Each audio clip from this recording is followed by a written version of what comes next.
రేవంత్ రెడ్డి పాలన మీద మీ ఒపీనియన్ ఏంది? ఒపీనియన్ ఏముంది, ఆడ పాలనలే లేదు. పాలన ఏడుందన్నాడు? అప్పుల కోసం ఆయన రోజు అక్కడిక్కడ పట్టుకొని తిరుగుతున్నాడు. ఆయనకి అప్పులి అని అడుగుతున్నాడు ఆయన. పాలన ఏడుందన్న? పాలన అస్తవ్యస్తం అయిపోయింది. పాలన ఎక్కడిదక్కడ ఆగిపోయింది. 6 గ్యారంటీలు అన్నాడు, ఒక్క గ్యారంటీ ఇయ్యలే. 420 హామీలు అన్నాడు, ఒక్క హామీ పూర్తి చేయలే. ఏం చేసిండన్న? ఆ రోజు ఓట్లకు ఏమన్నాడు? ప్రతి ఒక్క గింజ, చివరి గింజ వరకు నేను కొంట, ఇప్పుడు కేసీఆర్కి చేతనైతే లేదు అని చెప్పిండు. మొన్న గింజలు ఒడ్లు అవన్నీ రోడ్ల మీద పెట్టుకొని ప్రాణాలు పోతాయి, కావాలంటే విషమిచ్చి సంపండి అని చెప్పి రైతులు అంటే కూడా కొంటలేడు, చేతనైతే లేదు ఆయనకి. ఆయనేం పాలన చేస్తుండన్న? మూసి ప్రక్షాళన చేస్తా అంటాడు, మహాత్మా గాంధీ విగ్రహం పెడతా అంటాడు, ఫ్యూచర్ సిటీ అంటాడు. మళ్ళీ ఫ్యూచర్ సిటీలో మనుషులు ఉండాలా లేదా కూడా ఆయననే నిర్ణయిస్తే అయిపోతుంది. అందరికి కలిపి గింత విషం ఇచ్చా కాంగ్రెస్ వాళ్ళు అయిపోతుంది. అట్లనే ఉందని అలా నీళ్లు తాగుదామంటే కలుషిత నీళ్లు, గాలి వీలుసుకుందామంటే మంచి గాలి వస్తలేదు. ఇవాళ కనీసం రైతులకు మంచి లేదు. తులం బంగారం ఇస్తా అన్నాడు, తులం బంగారం ఇస్తలేడు. ఏమి ఇస్తున్నాడు అన్న? ఏమీ లేదు, పాలననే లేదు. బీజేపీ అధికారంలోకి వస్తుందా తెలంగాణలో? వస్తుందన్న. వస్తుందా? ఇప్పుడు రాబోయే ఎన్నికలలో బీజేపీయే గెలుస్తుంది. అది మేమనేది కాదన్న, ఒక కార్యకర్తగా చెప్తలేరు. తెలంగాణ బిడ్డలు ప్రతి ఒక్కరు కూడా అదే కోరుకుంటున్నారు.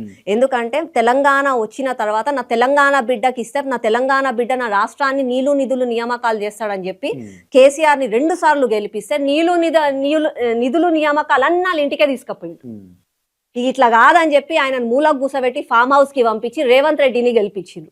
6 గ్యారంటీలు అన్నాడు, 420 హామీలు అన్నాడు. అరే కనీసం ఈయనన్నా చేస్తాడు కదా అని ఆశతోటి ఈయనకి ఓటేస్తే ఈయన కూడా చేస్తలేడు. కమిషన్ల మూటలు తీసుకుపోతుండు ఢిల్లీలో. రాహుల్ గాంధీని నేను ప్రధానమంత్రి చేస్తాడు. మీరు రేవంత్ రెడ్డి పోయే ఫ్లైట్ వెనకాల ఫ్లైట్ లో మీరు పోయేమన్నా చూసిండ్రా? అన్న నేను ఒకటంట, నువ్వు ఒక ముఖ్యమంత్రిగా నువ్వు పదే ఎందుకు పోతావు అన్న ఢిల్లీకి? ఎందుకు పోతావు అంటే నీకు ఇక్కడ రాజకీయంగా ఉన్నావు కాబట్టి అధికారంలో, ఇక్కడ ఉన్న ప్రజలకు న్యాయం చేయడానికి ఒక ప్రాజెక్టు తీసుకపోయి, నేను ఈ ప్రాజెక్టు పెడుతున్నా, నేను ఈడొక బిల్డింగ్ కడతా, ఈడొక ఫ్లైఓవర్ కడతా, ఈడొక మెట్రో కడతా, దానికి తగ్గట్టుగా రాష్ట్రం నుంచి మేము ఇన్ని నిధులు కేటాయిస్తున్నాము, మీరు కొన్ని నిధులు కేటాయించండి అని చెప్పి అక్కడ ఉన్న అధికార పార్టీ అయిన కేంద్ర ప్రభుత్వాన్ని అడుగుతారు. మళ్ళీ చేతులు ఒప్పుకుంటా పోతాడేమన్నా? ఊకెందుకు పోతాడన్న? గన్నిసార్లు ఏం పని ఉంటుందన్న? నాకు అర్థం కాదు. రాహుల్ గాంధీని మళ్ళీ అంటే పోతాడు, రాహుల్ గాంధీని ముఖ్యమంత్రి ప్రధానమంత్రి మనం మాట్లాడదాం. అంటే మీకు ఆల్రెడీ తెలుసు కదా, ఫ్లైట్ వల్ల అంతంత క్యాష్ తీసుకోపోని కాదు కదా, ఎట్లా తీసుకుపోతాడని అనుకుంటారు మీరు? కమిషన్లు తీసుకుపోతాడన్న. అదైతే నేననేది కాదు, నేననేది కాక ఒకసారి మీరు ఆలోచించండి. వాళ్ళ సొంత పార్టీ వాళ్ళే ఏమంటున్నారన్న, కాంట్రాక్టర్లకు బిల్లులు రావాలంటే 30% కమిషన్లు తీసుకుంటున్నారు కాబట్టి అని చెప్పి వాళ్ళంతలాలు అంతర్గతంగా కొట్లాడుకుంటారు. మొన్న అక్క వచ్చి బయట చెప్పింది, అందరు వాళ్ళంతలాలు కొట్లాడుకుంటున్నారు, బయటికి వస్తారు. అలా మేమనేది ఏముందన్న? వాళ్ళే చెప్పుకుంటున్నారు నిజం. ఒకటి ఏం చెప్తున్నా, ముఖ్యమంత్రిగా ఈయనకు అవకాశం ఇచ్చిండు. ఈయన ఎవరి గురించి మాట్లాడాలన్నా? తెలంగాణ ప్రజల గురించి మాట్లాడాలి, తెలంగాణ అభివృద్ధి గురించి మాట్లాడాలి, తెలంగాణ సంక్షేమం గురించి మాట్లాడి. అంటే ప్రెస్ మీట్ పెడతాడు, రాహుల్ని ప్రధానమంత్రి చేస్తా అంటాడు. అరే రాహుల్ ప్రధానమంత్రి అన్నది నీ పార్టీ ఎజెండా, నీ రాష్ట్ర ఎజెండా కాదు. నువ్వు ప్రజలకు చెప్పాల్సిన అవసరం లేదు. నీ పార్టీ కార్యకర్తలకు చెప్పుకో, నీ పార్టీ జోష్ నింపుకో. మాకెందుకు సంబంధం దానికి? ఆయన ప్రధానమంత్రి చేసావా, ఆయన ముఖ్యమంత్రి చేసావా, ఆయన ఏ మంత్రి చేసావా, ఆయన ఇష్టం, పార్టీ ఇష్టం. మాకెందుకు దాంతో?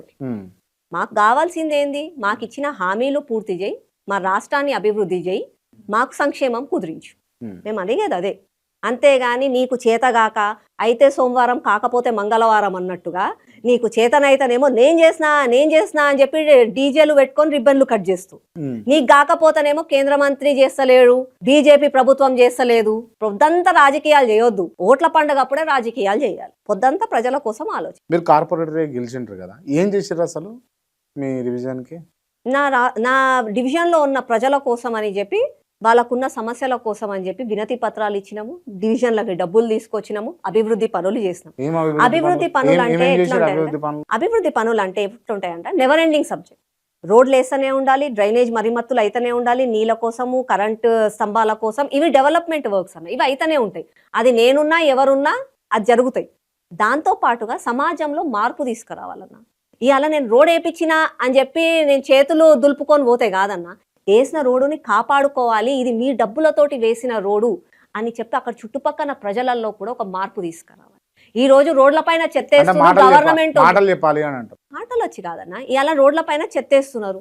గవర్నమెంట్ వాళ్ళు చెత్త తీస్తలేరు అని ఒక దిక్కు పోరాడితే, నువ్వు రోడ్ల పైన చెత్త వేయొద్దు, ఎందుకంటే ఈ సమాజం మనది. ఉమ్. నీ ఇంటికి లక్ష్మీదేవి రావాలని చెప్పి నీ ఇల్లు శుభ్రం చేసుకుంటున్నావు కదా, మళ్ళీ ఆ లక్ష్మీదేవి వచ్చేది ఆ వీధుల నుంచే కదా, మళ్ళీ ఆ వీధి కూడా మంచిగా ఉండాలి కదా, ఇది కూడా మన బాధ్యత అని నేర్పించాలన్న.